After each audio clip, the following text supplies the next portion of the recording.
personnel, c'est vraiment sensible. Mais ça fait près d'une douzaine d'années que je suis dans le monde juridique et j'ai été très fortement impliqué dans les projets de données et de gestion de données. Mais la grosse difficulté, je pense, au niveau de l'État aussi, c'est ça. Nous n'avons pas, je pense, jusqu'à présent, la maîtrise même des systèmes d'hébergement de données. La preuve, pour beaucoup d'ONG, je crois qu'ils viennent vers la cible, elles signent l'autorisation, mais les données sont hébergées à l'étranger. Et on n'a pas la même mise dessus. Et il y a aussi des questions de souveraineté. Même nos identifiants, par rapport au niveau de l'État, parfois c'est hébergé à l'étranger.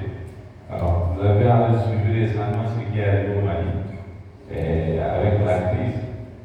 Et finalement, ils ont pu récupérer ces données parce qu'ils ont eu des spécialistes qui ont contribué en cela. Mais pour dire que nos pays, dans la majeure partie des cas, nous n'avons pas même les moyens pour sécuriser nos données. Les hébergements sont souvent des systèmes étrangers auxquels on s'allie, que ce soit à l'aéroport, que ce soit. Tout ça, c'est des données extérieures. Voilà, donc ça pose fondamentalement un problème. Et nous, en tant qu'ONG, dans la majeure partie des cas, on est amené à fournir, loger nos données dans des systèmes qui sont souvent à nos sièges. Voilà. Donc on n'a pas la maîtrise.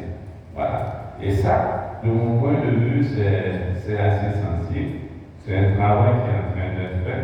Mais les gens que nous qui sommes, je dis vous êtes les premiers acteurs, les soldats de premier rang pour la sécurisation des données, si déjà le minimum est fait à notre niveau, maintenant, au niveau RAID, ça devient peut-être des choses qui dépassent, mais au moins travaillons à ce que ces données personnelles à notre niveau répondent aux critères.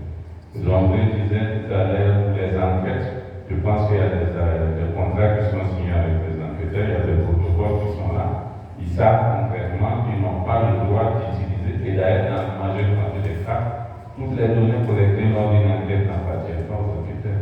Donc ça appartient à la structure. Donc je pense que ça a nous aussi de sensibiliser et de continuer la sensibilisation. Je voudrais saisir cette opportunité aussi, parce que je sens que le besoin est là.